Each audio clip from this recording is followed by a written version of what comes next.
Whatever was in front of you, you had to look at the family dynamics. If you had a husband and wife and children, the one objection you were going to have is the kids won't eat it. So guess who we gave the sample to first? Not the husband, not the wife, the kids. And if the kids went, oh my God, this is good, guess who I had just sold?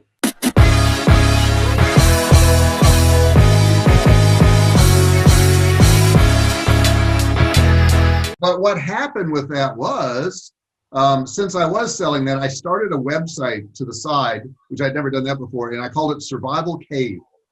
And I call it Survival Cave because I just thought survival in a cave. I just made it up one night. It sounds cool. A cave on there. I don't think we have the cave anymore. And I put all my products on there too. And that led into a survival food company contacted me one day, and they said, hey, we've got this survival food, these freeze-dried foods, if you'd like to sell them. And I was like, sure. And there were these freeze-dried food buckets.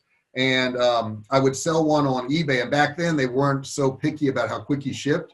So I would get the money, and then I would take the money and I would buy one of those buckets, and I'd have it sent to my house, and then I'd take off their label and I'd put on the other label, and then I could ship it out. And that was how I handled my inventory. I did this in the garage, and it was ridiculous. But after a while, I started doing pretty good, and I did $4,000 in a month, and I was like, wow. And then I did $8,000. Wow. You know, and then I did $50,000, and then one month, 4,850. Yeah, and then I'm at my job one day, and I looked at my phone, and I'd done $80,000 that month in this survival food. And I was not really selling much of the other stuff at this point. And I went to my boss, and I quit. I just quit. I said, I'm making more money than you.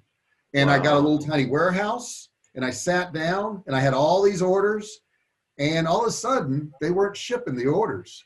And I was like, wait a second, because I had set up a drop shipping with them by this time where they would actually send it out to the customer. So they said, yeah, we're going to be about a week behind. And eBay didn't like that. And then they were like, well, we're going to be 3 weeks behind. eBay really didn't like that. And then they said it may be about 6 weeks before we can ship your orders. What? Well, guess what eBay did? So I'm going to like gun shows to sell these products too. I did that on the weekends. I worked all week on the business. On the weekends, I would go to gun shows and try to sell it. And as I'm pulling out of the driveway one day, going to a gun show, I looked down, I had over 600 listings on eBay. They were all gone. Every listing was gone. I was like, well, what happened? And then I went this is a little bit after you quit your job because this is like 2 months after. This is like 2 months after. Whoa. So then I went to check my bank account, and I was missing over $20,000. And I'm like, what is going on? Well, I contacted, and you know, PayPal is hooked into eBay. So what had happened was, since I wasn't shipping out on time, eBay shut down all of my listings. I had no listings now. PayPal said that since I wasn't delivering them, they needed to hold reserves. So they took $20,000 out of my account. And to me at the time, that was a lot of money. And I just quit my job. I had no other income. Whoa. So after the gun show, I came back and I sat in my little warehouse, and I think it was about 650 square feet at the time. And I just looked around. I'm like, well, I got some choices here.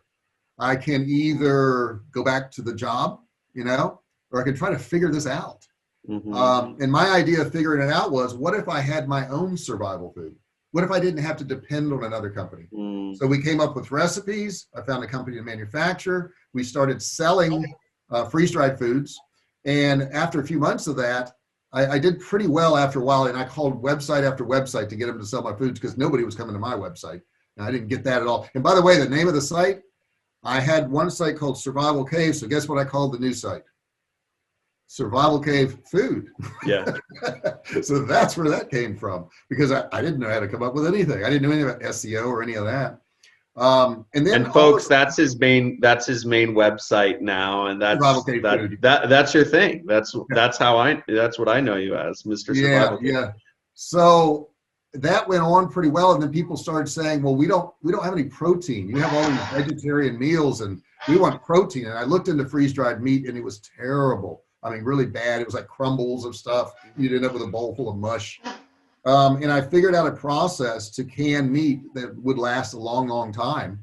And we started our canned meat line. We started 14.5 ounce and 28 ounce. And I remember the first pallet of meat I made, oh gosh, it was thousands of dollars. I'm like, oh my God, I'm going to invest thousands of dollars for this pallet of meat. And I don't even know if it's going to sell. And it did sell. And it sold in a big way, and it took off. We're on thousands of sites now, from Walmart to Amazon to Sportsman's Guide to pretty much every survival site that you look at right now and you look for Survival K food, it'll be there. And we actually will ship out most of those for those customers. Probably 95% of our business is other sites selling our product at this point. And we've had $100,000 days, you know, where we're selling, especially during the pandemic. We're just selling a lot. I'll put it that way. But, you know, as I tell people, they say, how did you get involved in that? And I said, I sold cell phone cases. There was a little glitch in between there, but I never intended to sell a canned meat. I mean, never. That was not my goal. And I think that is something that people need to hear, because they think I need to find this one product and this is where I'm going to make my money. No, you need to start and see where it takes you. Just start. You know, now I do courses and all that stuff, and I have coaching and I have inner circles and all that. But you need to start. That's because I sold a cell phone case, though. That's why. And I failed at it, but it didn't matter. It's irrelevant. You know, you don't know where it's going to take you. You know, I don't, you know.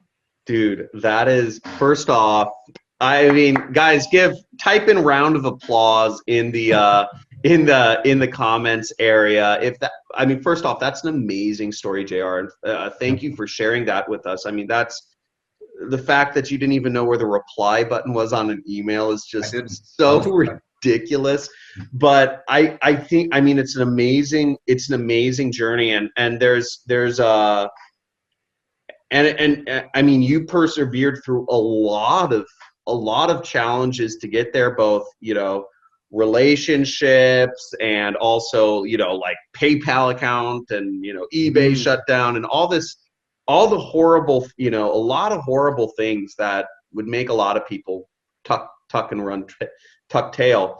But I'd love to hear a little bit about, you know, so one thing I find interesting is, yeah, you were doing sales and stuff, and I noticed that you said a lot of people think you just list a product up on a website and you just kind of like cross your fingers and you like hope and you pray that, you know, it's gonna sell. Okay, the eBay or the Amazon algorithm is just gonna be like, I love you, you know, here, let me give you customers and give you money. But you went out and it sounds like you did, like, you reached out to people and you're getting people to sell, you know, to sell your products on their websites, and it's not even Amazon or eBay. So and also it sounds like you were going to like gun shows, and you were out there, you know, whatever you could do to get that to breathe life into that business, you were doing. So tell me a little bit about, I mean, I'm really interested about the trade shows and what sounds like you were selling, like the B2B or wholesaling. Tell me a little bit about those two things. Once again, that's awesome. That's hustle. That's hustle. Out of mistakes. And the mistake was, I was told that if you built a website and you put a product on it, people would come buy it. So I built Survival K Food. I didn't build it. I hired somebody because I didn't know how to do that either. And the site went live. And I ran to my office and I sat down and I was like, oh boy, you know, I'm gonna make some money. And I looked and I looked and I looked and nothing was happening. Nothing was happening. I mean, literally nothing. And then somebody said, well, you need SEO. I said, what the heck's that? And they said, well, you need to optimize it so it comes up, you know, in the search results. I'm like, great, I'll do that. And I did that, and still no results. I waited a day or two and no results. How much did you spend on the SEO? And all that costs money, you know? It's like, oh yeah, no, I was spending like, I think $1,500 a month, and I did that for like 2 or 3 months, and then nothing. How much did the website cost you? Oh gosh, I didn't remember back then. Probably a couple $1,000s. Yeah, they're not cheap. Yeah. And you know, then I started just searching survival foods, survival products. I kept seeing all these other sites that had a tremendous amount of traffic. Because I found a program where you could check traffic. Like, man, if I had the traffic they did, if I had the traffic that they did, and one day a light bulb went off. I'm like, what if I did have their traffic? In other words, what if my product was on their site? I said, well, I'm just going to call them up and tell them to put my product on their site, and I'm going to get rich. So I called and I called and I called. Nobody had ever heard of me. They're like, I'm not putting your product on my site. And I know over probably 200 phone calls a day. And I send out probably as many emails as that a day.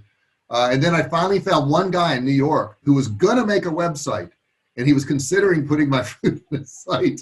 So I made a little yellow folder and I put all of his information in it. I put it into a file cabinet, and he never did start the site, by the way, but I kept that process. And finally I got a couple sites. And once I got a couple sites, I would send out an email and say, hey, you ought to put it on your site because this site and this site has my food. You can check it out.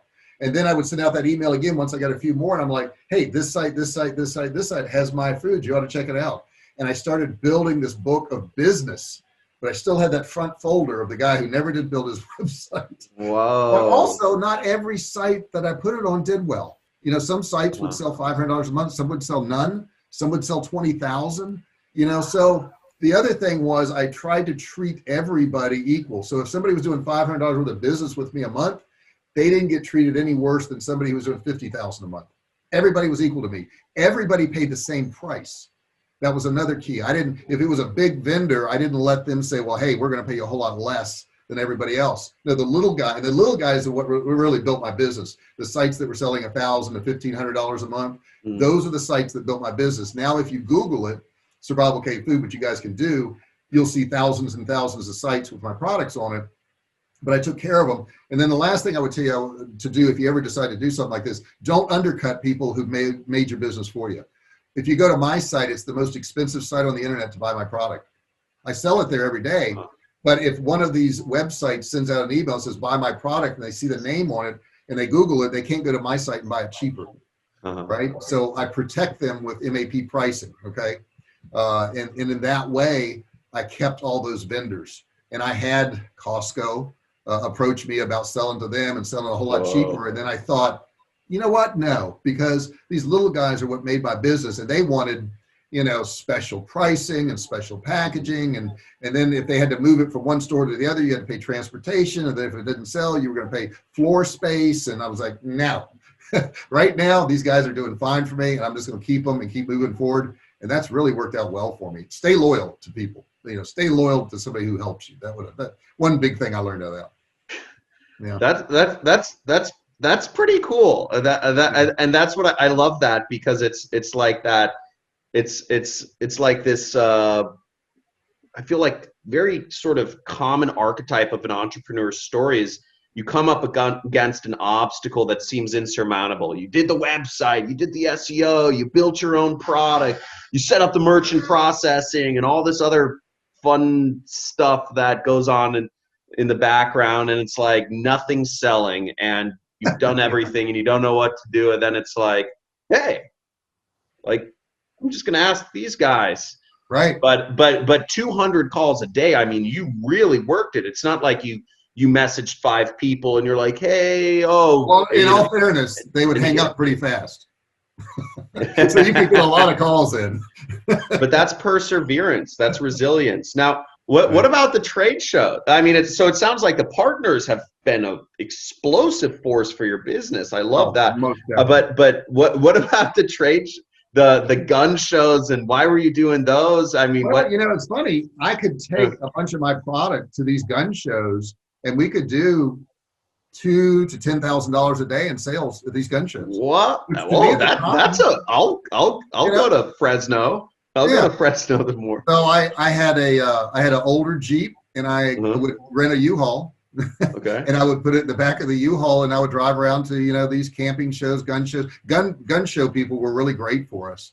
And they would, and we, you know, we tried to fix all of the objections before they had them.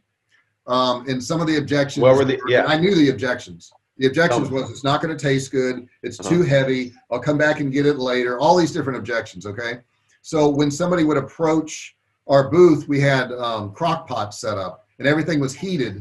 And it was these canned meats in there, and I would have a little tasting cup, and I would hand it to them. I would say, here, taste this while I tell you something. I didn't ask them if they wanted to taste it. I would say, here, taste this. Oh, that is a powerful present. Oh, that. And they would taste it, and they would go, oh my God, this is really good. What is this? I said, you're not going to believe it, but it's actually survival food. And then I would go into my spiel about what survival food was. All my displays were very tall, so that when they, you know, most gun shows, everything's these dark tablecloths, and people have stuff laid down. They're walking down looking like this. They don't even make eye contact. So I went under the Walmart way of displaying stuff. If you pile it high, they have to stop. If you ever notice, you go into Walmart, everything's real tall because you can't look up and keep walking forward. You'll fall down. You'll lose your balance. So all my displays were very tall. They were very colorful. They stood out from the whole room because everything else was black and, you know, army green, and mine was burgundy and white. And you'd see all my stuff and it was all bright. And I would tell them about the product, and I would say, and if you're thinking about getting this, what you want to do is get it now, and I can put your name on it, because I know you want to walk around the gun show, and that way you'll have it, because we always sell out. And if you're thinking it's going to be heavy to carry to your car, we have a hand truck here, and we'll help you with that too. So what I would do is wipe out all the objections, and I'd get the sales, and many days we would sell out everything in the booth, everything I brought. But it was all my sales skills from the automotive industry that helped me do that. Because I knew objections had to be brought up, not ignored. You know, you can't ignore objections. You got to bring them up. I mean, dude, that first off, like, masterful objection handling. If I do say so myself, yeah, survival food, you think this freeze-dried kind of like astronaut type of stuff. I mean, you're cooking it right there. And I'm just thinking at a conference, I'm like, you know, I get hungry, you know, you're walking around, there's like hundreds of booths, and, you know, everybody wants to talk to you forever, and you're like, there's no food, right? Like, maybe there's like a bar or something, but like, you're like, I want to eat something. Like, that is really cool. I love the hand cart and all that stuff. Yeah, I mean, it's obvious how your prior experience informed that. And $2,000, $3,000, $4,000 a day from figuring out like niche. I mean, yeah, we also had the family dynamics sample, and what that meant was whatever was in front of you, you had to look at the family dynamics. If you had a husband and wife and children, the one objection you were going to have is the kids won't eat it. So guess who we gave the sample to first? Not the husband, not the wife, the kids. And if the kids went, oh my God, this is good, guess who I had just sold? Yeah, the sales happen. Kids, and it was a husband and wife. Who buys groceries? The wife. Right. Guess who got the sample first? The man's always left out. And I would say, I want you to try this. Make sure you like it first. We'll worry about him later. Wow. And then the woman had power, you know, which she does. Well, I didn't give it to her. I just admitted I knew it. You know. Yeah. If I gave it to him first and he liked it, she's like, no, I'm not trying that. Yeah. So it was the children, wife, and then the husband. And if you did it that way, we closed 90% of the people that would taste it. Yeah. Wow. I mean, that's awesome. And it's like, it goes to show, it's funny. I've actually met multiple people who started their business or like just went to like county fairs and just had some like thing they were selling at like, and they would just travel around to county fairs and just, you know, I mean, just like the most basic form of business, setting up a booth at a fair or a trade show or a market or some, you know, in front of a, you know, grocery store. It's funny how you can actually start a business and get good traction without even complicating anything. Just, and I think that's really awesome. And I imagine, you know, during the period where it was like, you're like, I'm trying to get SEO to happen, or like nobody's coming to the website, like going to a trade show and getting a quick, you know, a cool like $3,000 to $4,000 is, I mean, just really helped through the hard times, because now you're like, you know what? You know, there's a gun show over in Arizona. You know, I don't want to drive over to Arizona this weekend, but you know what? To keep the business going, I'll make the trip, and I know I can always do that. Yeah, and then we got into survival shows and all that. But I mean, if I didn't have that, if I hadn't done that, I couldn't have continued on and gotten to the point we are now. That is really, really cool. Well, I think I'm going to wrap things up. I want to encourage everyone to check out, you know, JR's training. JR has an amazing training. He started like giving back to people and really teaching people how to start internet businesses too. But what I really like is that you're like normal. You're like a normal, cool dude. You have and by the way, JR has way more stories than what he's even letting on here. I mean, we're just hitting the tip of the iceberg, But you know, I don't know, man. I mean, thank you for being on. By the link is in the description. Link is somewhere around wherever. But JR, I wanted to first off thank you very much for being on. You're like an incredibly humble, down to earth, family oriented, hardworking person, and I really respect and admire that. And also, I wanted to just kind of open the space for anything, you know, maybe you can tell folks a little bit about how you've been mentoring people to help them start internet businesses as well. And also just, you know, I'll give you some space to talk about, you know, any other messages that you would like to share with folks here. Sure. Yeah. One thing I would tell you is when I started in 2009, I wanted the quick fix. I just wanted to go buy a course, learn how to do it, make money. So there were courses out there. There were quite a few of them at the time. And I don't know if you remember this or not, John, but most of them were BS. The people selling the courses had never sold any products. Mm-hmm. You know, they're like, I got this course to teach you how to sell products online. And I said, what products did you sell? And they're like, well, I don't sell products, I sell courses. I'm like, well, how do I know the courses be good then? So I had to kind of figure it out and lose a lot of money. There are some great courses out there, of which you have some too. But the courses I do are only based on things that we've accomplished. So I have Facebook ads courses, I have drop shipping courses, I have e-commerce courses, I have inner circles where I teach people. These are all based on things that we've accomplished, and we can show you, hey, this is the results we've got. This is how we got those results. And that's pretty much my training. My channel is JR Fisher Training. That's free. We're approaching 700 videos. But right now, I will tell you, I didn't really concentrate on it until this year, even though I've had it for 5 years. I didn't know how to use YouTube. I didn't do it right. You know, for years I did it wrong. And then I was sporadic. I would do a few videos and then not do them. Now I do 5 videos a week, every single week. Been doing that since the pandemic started. And guess what? We're getting results now. It's funny how that works. Yeah, you're welcome to go there. It's free. Like you said, there'll be a link in the description. You can go there and check out some of those videos. I love to answer questions. I mean, I really get off. And why'd you get into training? Also talk about that. Like, why'd you start training people on the internet? I mean, you obviously have experience doing so, but yeah, I'd love. I had somebody ask me one day how to do something online, how to make some money or something. This is a few years ago. Yeah. And I told him how to do it. And then I told more people, then more people started asking. And somebody pulled me aside and said, you should charge. So, because I was doing a lot of free stuff, and I'm still doing free stuff, and you can still get that on my YouTube channel. But for the people who want the real detailed step-by-step, what do I do type thing, I came up with courses that are affordable for the regular guy. They don't have to, you know, go to college and spend 40 or 50 grand to learn how to do something. And they can actually get results, which is craziness because college does not promise that. So that's basically why I did it, out of people just asking for it. I could just rely on the survival cave food business, really. But I like doing it. It's fun. I mean, it's cool. And you know, John, because when you do have a student, I love teaching. I love seeing people who end up getting it and their lives get changed.